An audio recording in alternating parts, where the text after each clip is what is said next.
विश्व के कोने कोने में YouTube के माध्यम से हमसे गुरु मंत्र लेकर वैदिक परंपरा में आगे बढ़ने वाले मेरे प्रिय शिष्यों, सज्जन और सन्नारियों, चलिए आज हम आपको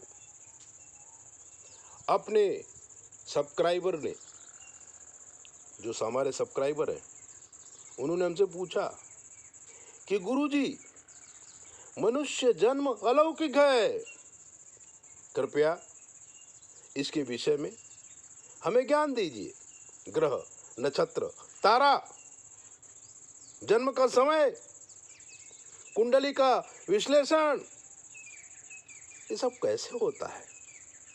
लोग कहते हैं प्रकृति नेचुरल है। नेचुरल नहीं है, इसको ईश्वर ने बनाया है, इसको खुदा ने बनाया है, इसको भगवान ने बनाया है। आप जिस देवता को मानते हैं उसने बनाया है और हमें इस पृथ्वी में कुछ करने के लिए भेजा है। वो तो मनुष्य है, क्रियात्मक कर्म करके मन बुद्धि शरीर को लगा के पाप कर्म कर देता है। बाकी ईश्वर ने ड्यूटी दिया है, ड्यूटी कोई करता नहीं है, इसी में फंस जाता है। मनुष्य जन्म की जो प्रक्रिया है उसके विषय में सुनिए। जब ईश्वर किसी जीव को इस पृथ्वी में भेजता है तो सबसे पहले क्या करता है? पिता के दिमाग में, वीर्य कोश में, कण के रूप में, सूक्ष्माति सूक्ष्म के रूप में, जब माइक्रोस्कोप से दूरबीन से देखेंगे ना तो भी नहीं दिखते हैं। एक बूंद में करोड़ों जीवाणु होते हैं, यानी करोड़ों प्राणी होते हैं। पिता के वीर्य कोश में हम पहुंचते हैं। कैसे पहुंचते हैं? भगवान की मर्जी से पहुंचते हैं। फिर पिता को संभोग करने की अभिलाषा जागृत होती है और संभोग के द्वारा हम माँ के उदर में जन्मते हैं। माँ के उदर में पहुंचना ये दूसरा जन्म है। पहला जन्म पिता के वीर्य कोश में हमारा पहुंचना ये प्रथम जन्म है। उदर में पहुंचना ये दूसरा जन्म है। पृथ्वी में पैदा होना, माँ के उदर से निकलना ये तीसरा जन्म है। और जब हम पहली बार माँ बोलते हैं वो हमारा चौथा जन्म है। और चौथे जन्म के बाद शुभ अशुभ फल का भोगना हम शुरू कर देते हैं। जवानी आती है और हमारी शादी होती है। जब शादी होती है तो ये पांचवा जन्म है, क्योंकि हम पति बनते हैं।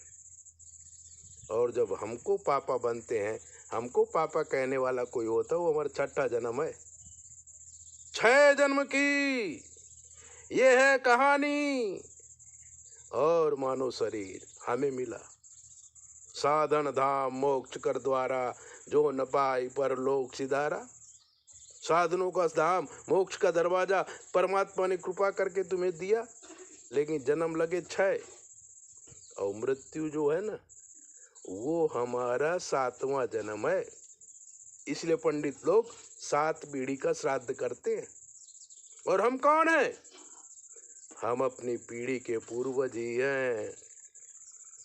और इन 7 जन्मों का जो ध्यान नहीं रखता वो पछताता है, दुखी होता है, अशांत रहता है, शांति ढूंढता रहता है।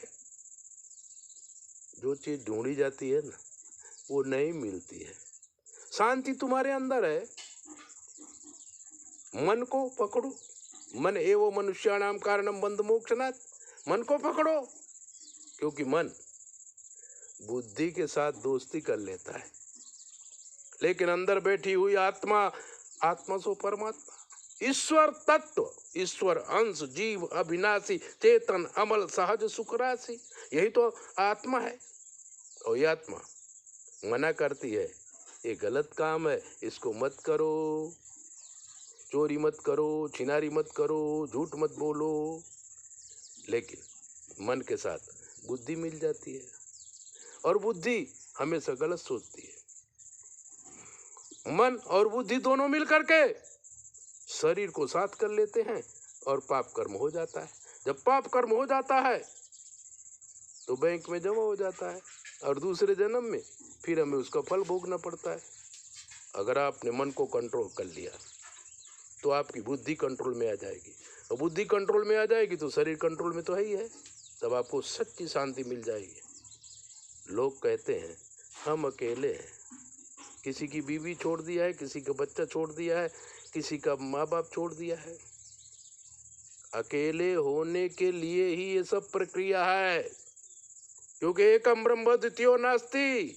जब तुम अकेले होते हो तभी निरंजन निराकार के सामीप्य में जाते हो। दुकेले तो बाद में होए, पहले तो अकेले थे। अकेले हो, अकेले रहोगे, अकेले आए, अकेले जाना है। इसलिए मैं अकेला हो गया, ये कंप्लेन मत करो। तुम बोल रहे हो कि मैं अकेला हो गया, अकेले कैसे हो गए? भगवान तुम्हारा साथ है, तुम दुकेले हो, अकेले नहीं हो। और जिस दिन अकेले हो जाओगे ना, भगवान बन जाओगे। जय भोले।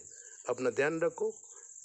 और अगर कोई मन में प्रश्न है तो 9825200108 पर संपर्क करो। हम आपको शास्त्र के मत के अनुसार समझाएंगे। जय भोले। अपना ध्यान रखो।